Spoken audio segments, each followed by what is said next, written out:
Olá a todos, eu sou Júnia Caetano, bem-vindos ao meu canal Rota do Céu. Hoje eu vou conversar sobre a lua nova em Gêmeos. Cada signo recebe uma lua nova uma vez por ano. Então, a lua nova é uma fase bastante forte, né? Porque ela é a primeira fase de um ciclo de 28 dias. O calendário lunar, ele era muito usual antigamente, mas hoje em dia a gente só lida com o solar. E tudo começa na lua nova, é um ponto de poder no tempo. O sol Yang está copulando com a lua Yin e o céu fica às escuras, né? Então, quem nasce nessa fase tem muita fertilidade, tem muita energia para os começos, né? Para as iniciações, para as iniciativas. Então, o que você quer começar naquele período, alguma decisão importante, um empreendimento, o que for, a melhor fase para começo é a lua nova. Depois vem a crescente que desenvolve o que você começou na nova, o ápice é na fase cheia e depois as coisas vão finalizando na minguante. Pois então, Gêmeos corresponde ao terceiro trabalho de Hércules, que eram 12, que é a busca das maçãs de ouro. E a gente vai conversar um pouquinho sobre isso. A lua nova foi dia 6 de junho, às 9h37. Olha aqui, né? Essa lua nova acompanhada de Vênus. Vênus é o regente na alma de Gêmeos. E também, olha lá, Mercúrio, que rege Gêmeos na personalidade, e Júpiter, que está ali em exílio, porque ele rege o signo oposto e complementar a Gêmeos, que é Sagitário. Então, ele está ali como um grande educador. Um estélio em Gêmeos mexe muito com o mental, com a comunicação, com as palavras. Então, vamos ver como isso se desdobra, né? Na leitura dos graus sabianos, que correspondem aos graus todos do zodíaco, quando há um grau e mais um minuto, a gente considera o grau seguinte. Essa lua nova ocorreu com Sol e Lua aos 16 graus. Então, para este fim, a gente considera o grau 17, que é o momento da inquietude. A cabeça de um jovem transforma-se em um pensador maduro. Progressão da participação robusta em coisas externas para uma compreensão das realidades mais profundas. Sabedoria inata, crescimento constante. Essa é a interpretação do Dani Rudia, né? Então veja, Gêmeos é um signo mental e bastante pueril. A gente brinca que é o Peter Pan, vive na terra do nunca, nunca esquenta muito a cabeça, nunca aparenta a idade que tem. E Gêmeos, por ser formador de opinião, ele precisa ouvir várias opiniões. Então ele tem esse lado eclético, versátil, mas também volúvel.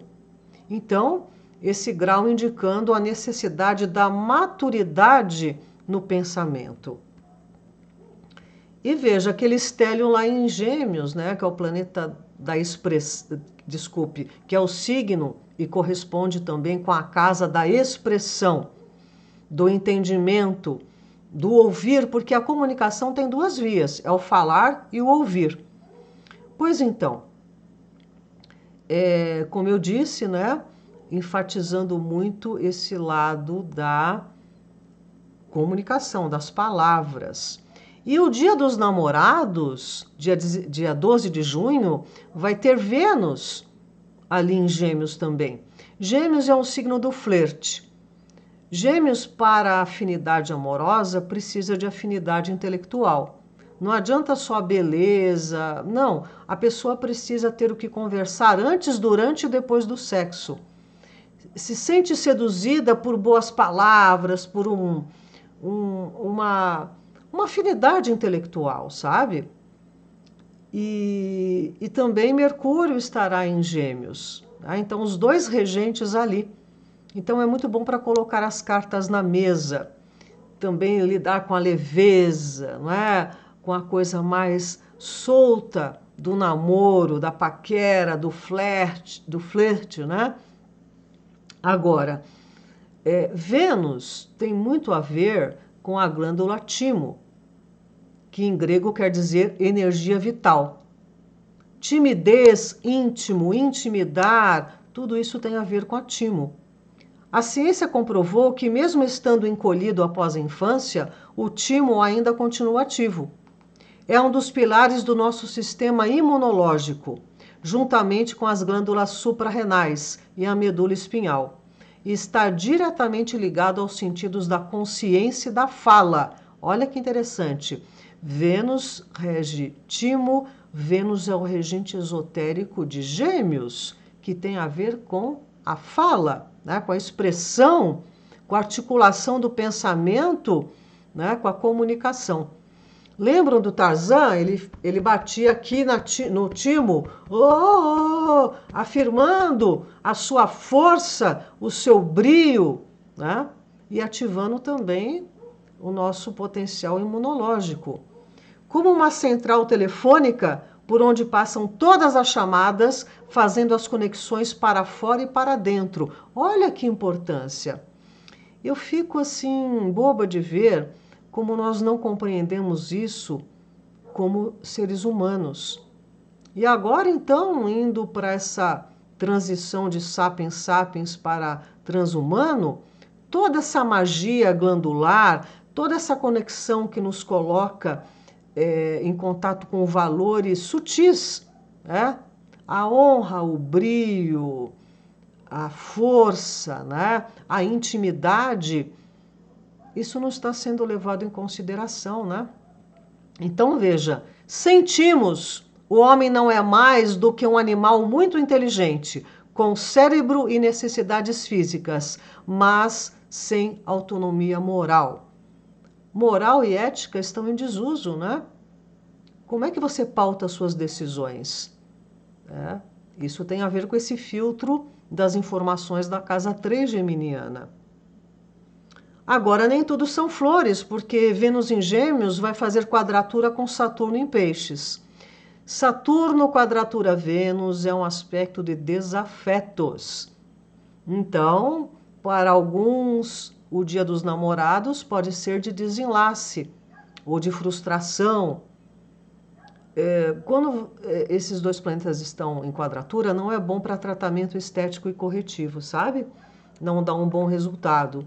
E também os negócios. Podem ter rupturas, perdas, mau negócio. Então, muito cuidado. Não é uma época de investir e apostar todas as fichas, não. Pode perder dinheiro, sabe?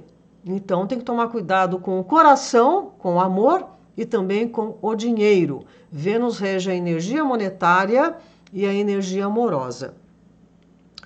E outra configuração muito delicada é Marte em Touro, em quadratura com Plutão em Aquário. Esse é o aspecto da crocodilagem, da traição, dos traíras, da puxada de tapete. É um aspecto difícil. Também complicado porque traz muita força com maldade, com magia negra, com má intenção. Então, é um aspecto que a gente tem que ter um olho no gato, outro no rato, sabe? E sendo Gêmeos, casa 3, a ver com o mental, com a mentalidade, a gente tem que lembrar do primeiro princípio hermético, que é o do mentalismo. O todo é mente, o universo é mental. O universo é uma criação mental do todo, e a matéria não nada além da força mental coagulada. Lembra que o Einstein falava isso? Que a matéria é energia condensada? O todo é espírito, é incognoscível e indefinível em si mesmo, mas pode ser considerado como uma mente vivente, infinita e universal. Assim diz o Kai Bailon. Se um homem for um pensador ativo, ele realizará todas essas coisas mudáveis ou mutáveis, que serão, contudo, aparências ou manifestações exteriores da mesma força oculta, da mesma realidade substancial. Então lembre-se, o pensamento é causativo e a gente pode transmutá-lo em graus, né, para elevá-lo. Muito bem, então vamos ver essa história de ensinamento do terceiro trabalho de Hércules. Essa interpretação é do Trigueirinho. Aqui está o canal dele, né, oficial, vocês podem depois se aprofundar mais. Então, veja, perdão, Gêmeos, casa 3, conhecimento, a busca. Gêmeos tem a ver com as estradas, com o caminho, né? Com a jornada. Neste terceiro trabalho de Hércules, sua tarefa é encontrar a árvore sagrada, que dava maçãs de ouro, a árvore da sabedoria. A encontrava os verdadeiros buscadores do conhecimento, e era um lugar distante, desconhecido e vigiado. Então veja, a busca do conhecimento é tortuosa.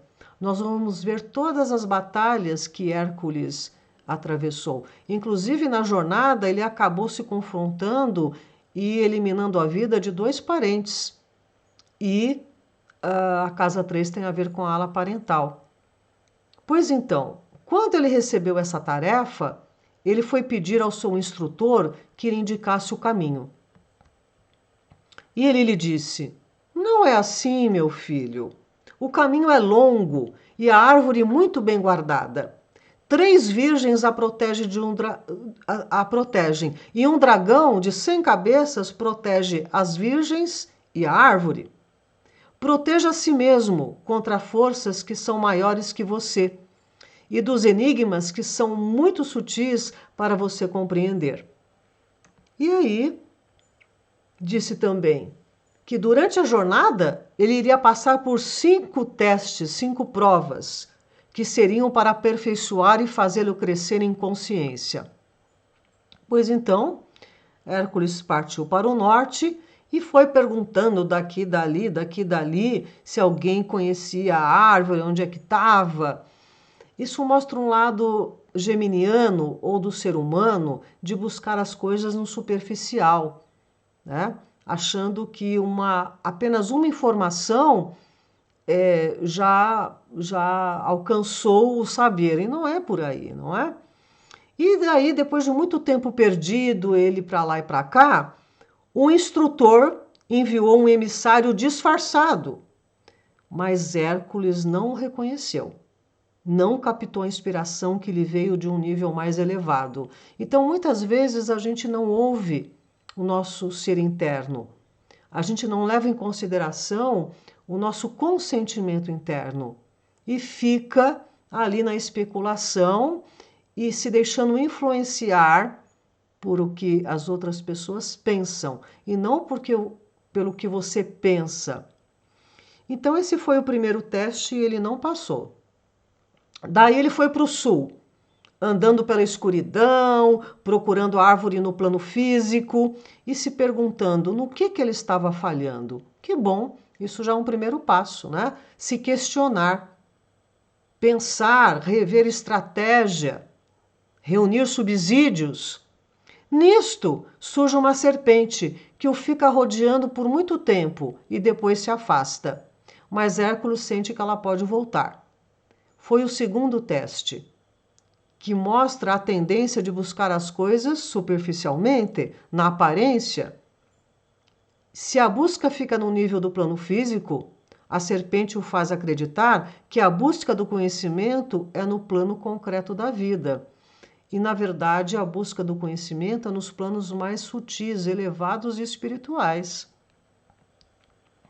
Daí ele vai para o oeste e encontra o terceiro teste, que era em forma de um falso instrutor, que era uma criatura muito preparada e assim acabou convencendo Hércules, dizendo que ele era o portador da verdade, que só ensinamentos dele é que não eram falsos. E o Hércules acreditou e se devota a esse falso instrutor. E aí o que acontece? Hércules vai ficando enfraquecido, desvitalizado, e o instrutor o aprisiona no altar. Então veja, a vaidade do conhecimento. Quando você pensa que encontrou a verdade e vai para aquele altar.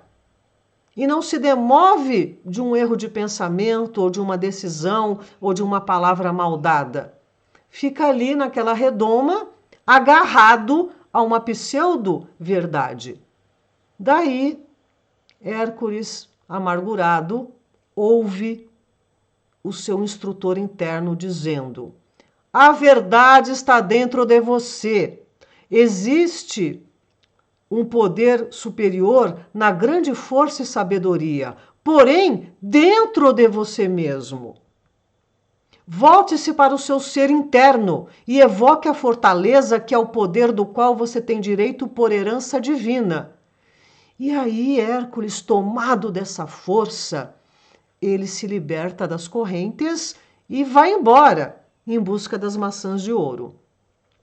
Aí, já adiantado no caminho, ele ouve gritos de profunda tristeza e dor. E era um clamor profundo de dor. E aí ele viu uns abutres voando perto de onde vinham esses gritos e ele foi até lá.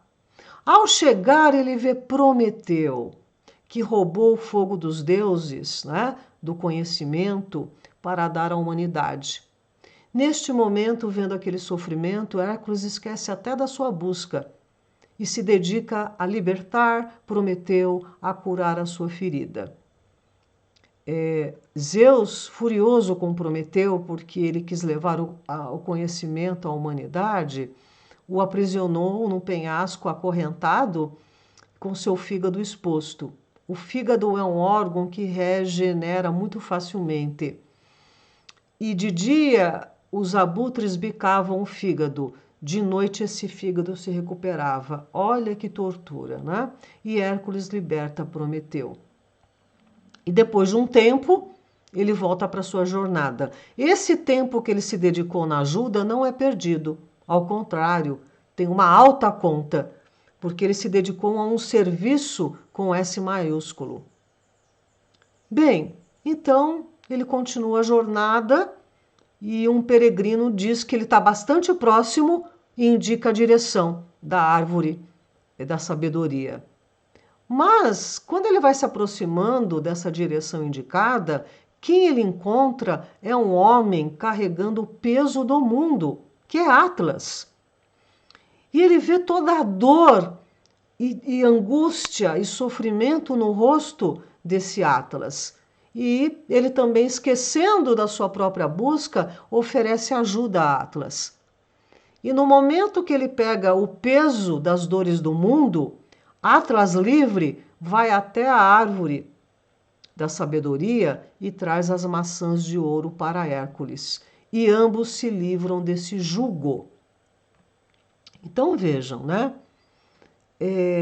Ambos livres para atingir a sabedoria. Ambos livres para elevar o pensamento, para encontrar a verdadeira essência da vida, que são esses frutos, né? Simbolizados aí pela maçã de ouro. Esta era a quinta tarefa e ele passou nessa tarefa. Então veja quantas situações são necessárias para a gente discernir, filtrar, comparar, ver o que é falso, o que é verdadeiro. Né? Então, atingir a sabedoria dá muito trabalho e a gente tem que começar pela casa 3, né? Que é a pesquisa, é a informação. Depois eu vou fazer um vídeo sobre o retorno de Júpiter no mapa do Brasil, porque olha aqui, ó, Júpiter no mapa natal do Brasil em Gêmeos em conjunção com a Lua. E agora esse Júpiter vai bailar aqui 1 ano, né? Júpiter, entre outras coisas, tem a ver com grandes negócios, com o exterior, com os juízes, o julgamento e com tudo que é excessivo. Então veja, né? Deu no Financial Times, um jornal britânico, uma crítica severa ao que está acontecendo no nosso país, com o muito amigo do meu pai. Numa canetada, ele anula todos os atos contra Odebrecht, que arruinou o nosso país, que acabou com o nosso país. Foi uma das empresas que a gente sabe de toda aquela história da Lava Jato. Embora tenha ocorrido uma situação aí para anular os processos, o que aconteceu, aconteceu. O que foi fato, foi fato. Eles arregaçaram o nosso país. E também anularam a multa bilionária dos irmãos Batista, que agora eles são a primeira empresa lá na Espanha de carne, não é beneficiada, é a carne artificial, né? E também o outro juiz prendeu 200 pessoas na baciada, sabe?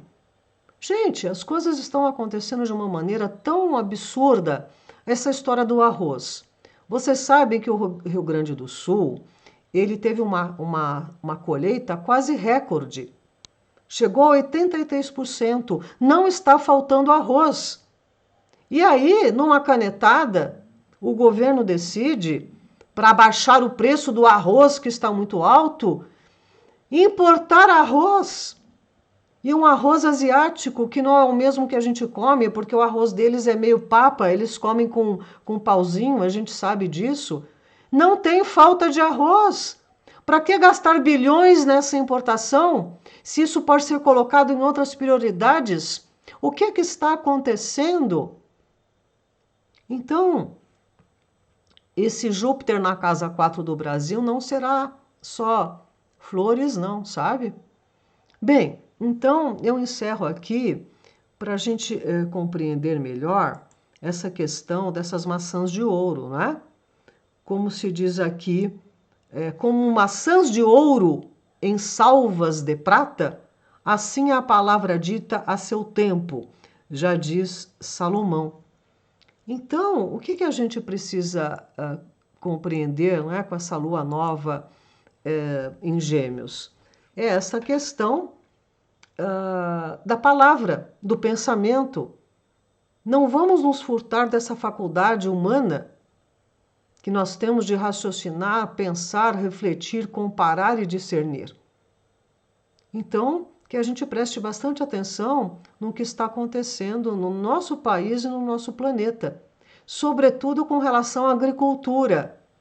Urano em Touro, eu já fiz vários vídeos sobre isso. Eles estão desconstruindo a cadeia alimentar e de sustento do nosso planeta, por conta dessa Agenda 2030 do transhumanismo. Vamos ficar atentos, tá bem, meus amados? Que vocês tenham um Dia dos Namorados bastante amoroso, interessante, e vamos ter bastante alegria no coração e força no pensamento, ok? Então, eu agradeço a companhia. Se gostarem, deem um like, divulguem, compartilhem, vejam se estão inscritos, ok? Eu volto aqui com vocês em breve. Um grande abraço.